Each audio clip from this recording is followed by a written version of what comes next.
Kita mulai, bismillahirrahmanirrahim. Assalamualaikum warahmatullahi wabarakatuh. Waalaikumsalam warahmatullahi wabarakatuh. Selamat datang lagi rekan-rekan sekalian di channel Prof. Radit bersama saya Mirah. Di tengah-tengah kita hari ini sudah bersama dengan Pak Ali Musa. Masya Allah, beliau adalah mahasiswa doktoral ekonomi Islam di Universitas Airlangga. Mungkin kita kenalan dulu ya sama Pak Ali Musa. Silakan Pak. Siap. Ya, bismillah. Assalamualaikum warahmatullahi wabarakatuh. Waalaikumsalam warahmatullahi wabarakatuh. Terima kasih Mbak Mira. Tentu nama saya Laude Ali Musa. Ya, saya dari Universitas Muhammadiyah Kendari, ya, Sulawesi Tenggara. Ya, jadi cukup jauh ya. Masya Allah. Alhamdulillah. Menuntut ilmu di Airlangga sangat luar biasa. Masya Allah. Nah ini ternyata dari jauh sekali ya teman-teman, dari Kendari gitu. Nah mungkin bisa diceritakan Pak, kenapa kok memutuskan S3-nya di Ekonomi Islam Unair gitu. Nah sebelumnya S2 di mana, S1 di mana mungkin Pak? Ya, baik. Pertama saya S1, S2 di Kendari semua. Oh, ya, Masya meskipun Allah. memang di 2011 itu tes IELTS untuk ke luar negeri, tapi ya tidak kesampaian. Ya, memang Allah takdirkan untuk ke Airlangga. Masya Allah. Jadi yang pertama itu, ya saya di 2017 datang ke Surabaya. Waktu itu pertemuan AFEP, Asosiasi Fakultas Ekonomi PTM, Perguruan Tinggi Muhammadiyah. Nah di sela-sela acara itu ada Prof. Radit. Beliau waktu itu belum kaprodi ya, masih mungkin saja beliau baru selesai doktoralnya. Oh, bahkan ya. Belum profesor juga ya? Ya belum profesor. Waktu itu beliau presentasi terkait dengan wakaf. Nah saya tertarik ya bahwa ternyata wakaf itu sebagai sebagai instrumen pembiayaan, termasuk ya beliau sampaikan waktu itu ya termasuk untuk pembiayaan infrastruktur. Oh, I see. Nah, saya tertarik sehingga pada saat itu setelah saya ada selesai kegiatan itu, saya langsung ke Airlangga. Masih 2017 itu, dan temui seorang staf, kalau saya tidak salah ibu, ya lupa namanya, dan menanyakan segala hal terkait dengan persyaratan-persyaratan ekonomi Islam. Memang dari awal saya sudah tertarik di ekonomi Islam. Ya, jadi itu sambil mencari beasiswa, dan alhamdulillah nanti di 2021 baru saya ditakdirkan bersama-sama Sivitas Akademika S3 Ekonomi Islam Universitas Airlangga. Oh, Masya Allah, Masya Allah ya. Berarti sebelumnya kalau boleh tahu Bapak ini dari rumpun ekonomi atau ekonomi Islam sebelumnya atau muhajirin gitu, orang-orang yang ya boleh dikata gitu. Ya seperti itulah. Saya basic ilmuwan saya sebenarnya manajemen, ya, spesifik ekonomi umum, ya, spesifik marketing. Ya, tapi ya makin ke sini semakin saya tertarik dengan ekonomi Islam ya, untuk menjawab persoalan-persoalan baik itu perkembangan ilmu pengetahuan maupun persoalan sosial ekonomi secara umum. Ya, memang banyak banget ya sepertinya di mahasiswa doktoral ini yang lintas sebelumnya bukan ekonomi Islam, kemudian tertarik gitu ya di satu bidang ekonomi Islam sehingga memutuskan doktoralnya ilmu ekonomi Islam. Masya Allah. Nah itu terus mungkin tadi kita sudah tahu ya ternyata Pak Ali Musa ini bukan orang asli ekonomi Islam gitu ya, tapi tertarik karena pembahasan wakaf sebelumnya ya, ketriggernya gara-gara itu kemudian memutuskan untuk melanjutkan doktoral di ilmu ekonomi Islam, dan butuh waktu cukup lama ya untuk takdir itu datang gitu ya Pak ya, dan beasiswa, kalau boleh tahu beasiswa apa nih Pak? Saya alhamdulillah beasiswa pendidikan Indonesia dengan PPI, singkat PPI, yang memang pertama dibuka itu di 2021. Angkatan pertama BPI berarti ya? Angkatan pertama BPI. Masya Allah. Itu khusus untuk tenaga pendidik ya Pak, tidak salah? Waktu itu ya mungkin sampai saat ini ya, khusus tenaga pendidikan, dosen, bahkan keguruan, pelaku budaya. Baik. Ya. Berarti sudah punya home base, baru mendaftar untuk BPI. Benar dari sekali. Kemendikbud ya, ke Kementerian Keuangan dan Kemendikbud. Nah itu tadi, terus tadi mungkin berikutnya teman-teman juga penasaran nih sebenarnya Pak Ali Musa ini topik risetnya itu apa sih gitu ya. Nah tadi beliau sebelum berhijrah ke ekonomi Islam menyebutkan kalau topiknya itu manajemen dan marketing. Nah setelah konversi nih Pak ke ekonomi Islam, apakah masih di situ atau menggarap proyek lain nih di ekonomi Islam? Iya betul. Yang pertama tentu saya tetap di spesifik peta kepakaran Islamic marketing untuk saat ini. Tetapi ya karena ekonomi Islam ini cukup luas ya kajiannya, termasuk skopnya, maka saya juga sudah mencoba mengkaji berbagai hal terkait dengan ekonomi Islam. Misalnya Islami Social Finance itu sebagai instrumen pembiayaan UKM, ya, terutama wakaf. Kemudian kes wakafnya, kemudian halal food. Ya, alhamdulillah sudah ada paper-papernya juga. Wow, Masya Allah. Ya. Ya. Jadi Pak Ali Musa ini memang fokusnya itu riset banget ya rekan-rekan sekalian. Beliau sedang menggarap banyak proyek riset dan juga sudah berhasil kan mempublikasikan beberapa jurnal di Scopus. Masya Allah sekali. Nah itu mungkin bisa diceritakan Pak, Scopusnya ini rata-rata apa sih topiknya dan gimana sih awal mula Pak Ali Musa itu jadi seneng gitu ya menulis riset untuk Scopus? Ya. Pertama saya mulai dulu dari yang terakhir tadi ya. Kenapa tertarik menulis? Ya, jadi sebenarnya sejak awal saya dibebani tugas terkait dengan tenaga pengajar, dosen, ya saya sudah mulai melibatkan diri dalam hal tulis menulis. Ya, meskipun masih terbatas dan keterbatasan segala hal tentu saja. Nah, jadi ya, sebagaimana juga seperti yang disampaikan oleh Prof. Radi dan guru-guru saya, bahwa menulis itu merupakan bagian dari media dakwah. Masya Allah. Ya, apalagi ini ekonomi Islam. Benar sekali. Ya, dan bagi saya menulis itu ya cara mengikat ilmu. Ya, karena kita kan punya keterbatasan mengingat. Ya, sehingga kalau kita tulis ya bisa kita baca ulang. Benar. Dan seterusnya. Itu salah satu motivasi. Tapi motivasi yang paling umum itu ya kita berdakwah melalui tulisan. Seperti ya pernah disampaikan oleh Prof. Radit ya, dimotivasi untuk itu. Wah, itu keren sekali sih. Nah, kemudian apalagi tadi? Yang kedua topik riset saat ini? Oh ya, riset saat ini seperti yang saya sampaikan di awal bahwa karena ekonomi Islamnya yang cukup luas, saya tidak spesifik menulis terkait dengan Islamic marketing, ya, meskipun ada kaitan-kaitannya. Tapi saya sudah tertarik ya menulis terkait dengan kes wakaf, karena kes wakaf ini para ilmuwan perlu eksplorasi lebih jauh. Ya, ternyata di beberapa negara kes wakaf itu ya dikombinasikan dengan misalnya wakaf tanah. Tanah-tanah wakaf itu supaya tidak nganggur dibiayai oleh kes wakaf untuk entrepreneurnya di dalam. Nah, seperti misalnya di Pakistan dan lain-lain. Malaysia juga demikian. Indonesia saya kira sudah lebih sudah lebih bagus ya, terutama dengan pengenalan kes wakaf lingkup sukuk.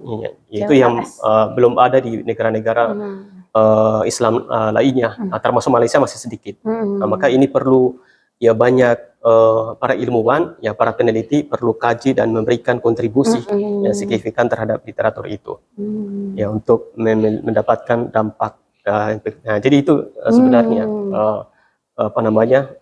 kemudian di halal food juga, ya, saya juga sudah nulis halal food, meskipun masih sistematik literatur review. Itu kita memberikan gambaran bahwa ya sudah seperti ini sebenarnya perkembangan literatur terkait dengan halal food.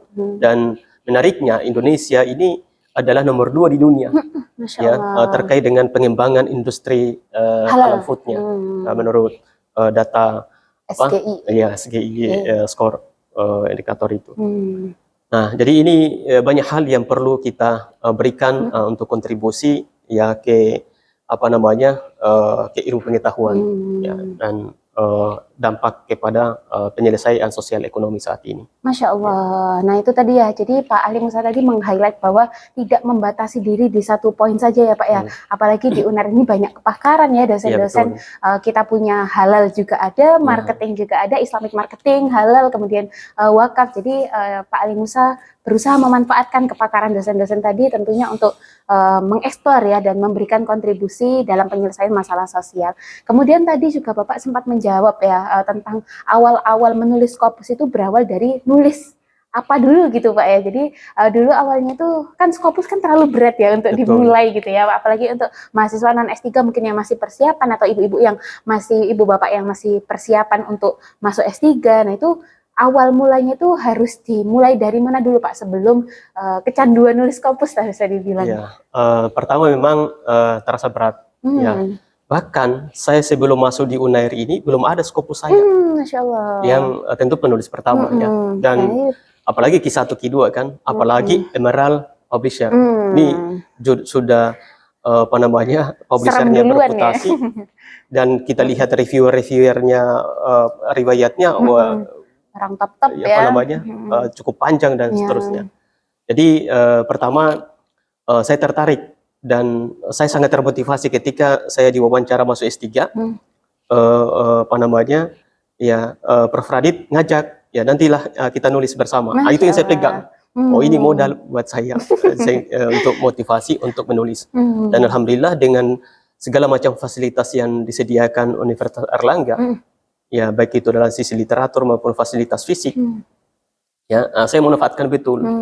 Dan saya berazam kepada diri saya tidak nulis di Scopus yang bukan Q2 Q1. Dan diri saya menantang diri. Alhamdulillah, ya 3 Scopus saya yang sudah publish. Itu semua Q1 Q2. Masya Allah, keren sekali. Jadi itu tadi ya berawal dari semangat gitu ya, karena sebelumnya mungkin belum pernah punya, kemudian tahu di UNER ini pasti akan bisa memfasilitasi, ditambah sama janji Kaprodi gitu ya untuk diajak menulis bersama. Jadi semakin memberikan semangat. Nah kalau boleh tahu nih Pak, sekarang lagi proses berapa paper nih Pak untuk Scopus? Apa namanya, untuk saat ini mungkin sekitar secara keseluruhan ya, yang publish itu, yang sudah publish itu sudah 3. 3 di Q1 Q2. Totalnya sekitar 9. Masya Allah. Ya 9 totalnya. Berarti yang direview ya under review sekitar 6 itu ya. Masya Allah. Jadi 6 itu sudah masuk ke sistem ya, yang belum masuk di sistem mungkin masih ada lagi yang digarap gitu. Nah ini kalau boleh tahu nih Pak, penulisan Scopusnya Bapak ini apakah linear dengan tesis atau disertasi yang sedang digarap oleh Pak Ali Musa? Oh ya betul. Yang pertama 2 apa namanya, tulisan saya itu di Scopus itu linear, tapi yang lain tidak. Misalnya Halal Food yang sudah publish, kemudian Case Wakaf ya, alhamdulillah sudah 2 reviewer sudah accepted, ya tinggal 1 reviewer lagi yang masih memberikan catatan. Itu tidak linear malah. Saya fokus ke behavior. Ya, apa namanya, Islamic banking. Ya, dilinkkan dengan pembiayaan syariah, ya, pembiayaan bank syariah. Jadi riset disertasi saya ranah di sana, ya pembiayaan syariah dan keperilakunya. Nah sementara tulisan-tulisan saya ini ya lebih banyak juga yang di luar situ, ya case wakaf, bahkan zakat, ya zakat compliance dan seterusnya. Itu apa namanya, tulisan-tulisan, karena masih banyak yang seperti saya sampaikan di awal tadi, bahwa masih banyak yang perlu dieksplorasi, masih perlu banyak kita sampaikan kepada apa namanya, publik akademik maupun apa namanya, praktisi dan seterusnya. Ya. Juga untuk menjawab rasa penasaran sendiri ya Pak ya, kan kita meneliti karena penasaran gitu. Nah itu tadi ya rekan-rekan sekalian, ternyata di sini tidak menghambat ya Pak, kita sedang disertasi pun bisa menulis yang di luar rumpun topik disertasi kita gitu. Nah mungkin bisa nih Pak dikasih tips gitu ya, mungkin gimana sih cara untuk memanage waktu atau bagaimana mengkondisikan semua paper-paper beserta disertasinya supaya bisa semuanya terselesaikan. Ya sebenarnya yang pertama, ya kalau dari sisi saya ya, itu ya manajemen waktu penting. Ya karena kan di sela-sela disertasi itu kan ya ada proses, proses meneliti, ya proses diskusi, ya kepada para promotor, ya, bahkan kepada rekan-rekan, ya untuk memperkuat ya kompetensi kita di riset ini. Karena riset S3 itu ya bagaimana menyelesaikan apa namanya, persoalan, meskipun tidak harus semuanya, tapi minimal punya impaktif yang lebih tinggi. Nah di sela-sela itu ya kita manajemen waktu ya dengan banyaknya fasilitas yang disediakan, ya tentu saja bagi saya ini sebuah kesyukuran yang saya harus manfaatkan. Masya Allah. Ya seperti itu. Ya itu salah satu tentu juga dengan motivasi yang bagus. Tidak hanya manajemen batu, tapi ya motivasi kurang tidak bisa juga.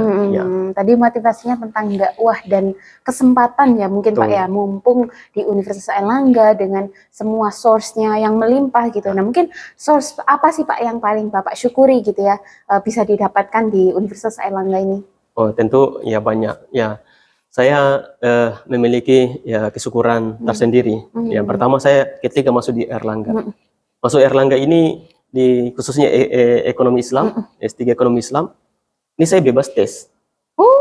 Ya, bebas tes. Saya itu kesyukuran tersendiri bagi saya karena ternyata masuk di Airlangga itu tidak rumit-rumit. Meskipun secara umum ya punya TOEFL, standarnya tinggi, tapi ternyata ya kalau sudah punya portofolio yang bagus, ya itu bisa non-tes. Ya, non-tes misalnya punya tulisan, ya bisa. Publikasi, buku gitu ya Pak ya. Nah yang kedua, ya saya merasa bersyukur dengan fasilitas yang ada di Universitas Airlangga. Ya sekaligus ya untuk mengimplementasikan kesyukuran saya itu, ya sebagai ucapan terima kasih kepada Airlangga, ya saya harus banyak juga menulis. Memberikan kontribusi pemikiran, ya, bawa alma mater, nah, gitu.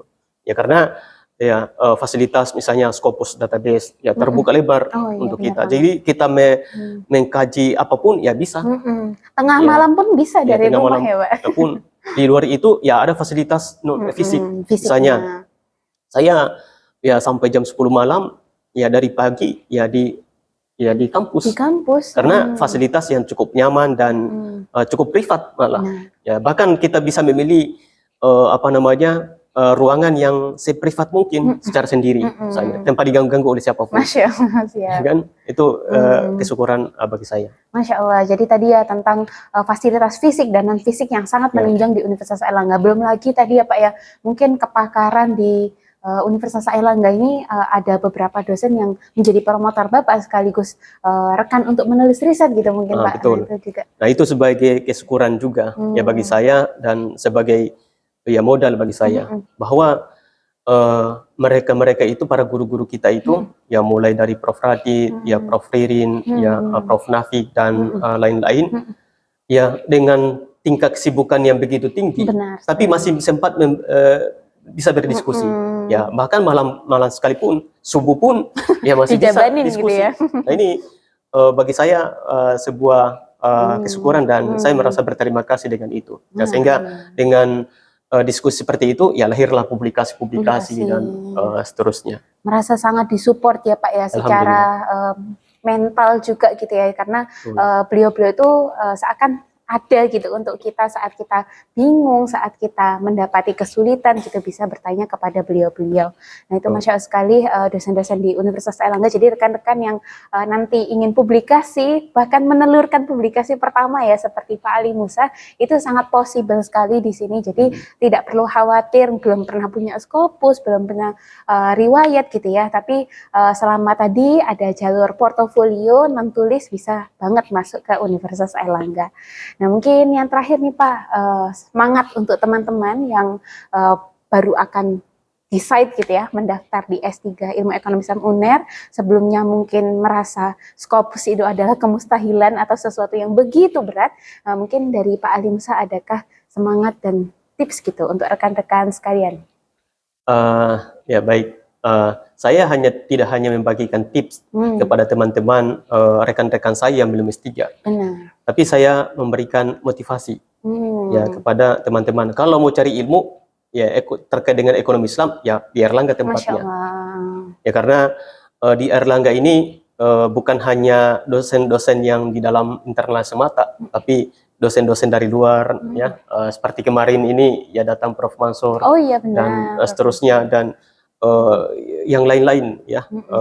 Ini memberikan kontribusi penguatan dalam hal keilmuan. Ya, jadi seperti di institusi saya ya ayo kuliah di Universitas Airlangga. Ya insya Allah lahir publikasi ya sebagai media bukan hanya sekedar untuk kepentingan tanggung jawab kita sebagai akademisi, tetapi itu media dakwah buat kita.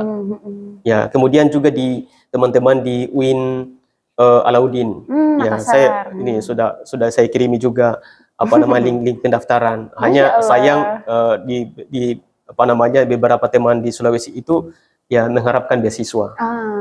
Jadi itu kendala-kendala mereka masuk di ini. Tapi modal motivasi ya alhamdulillah, dan bahkan sampai saat ini ya mereka belum masuk di Erlangga pun ya sudah bisa kolaborasi sedang riset. Ya, misalnya di UIN Alauddin ya sudah satu artikel untuk publikasi. Kemudian UIN Mataram juga seperti itu. Ya.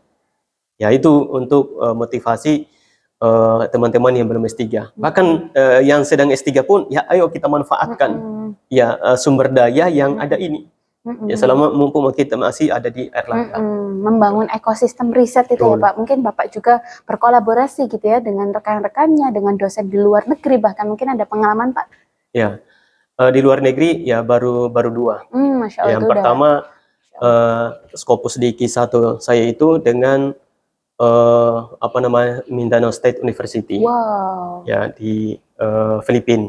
Kemudian yang kedua dengan penulis ahli bibliometrik Malaysia, Prof. Aidi Ahmi. Oh iya, Prof. Alhamdulillah sudah publish juga. Dan mencoba juga kemarin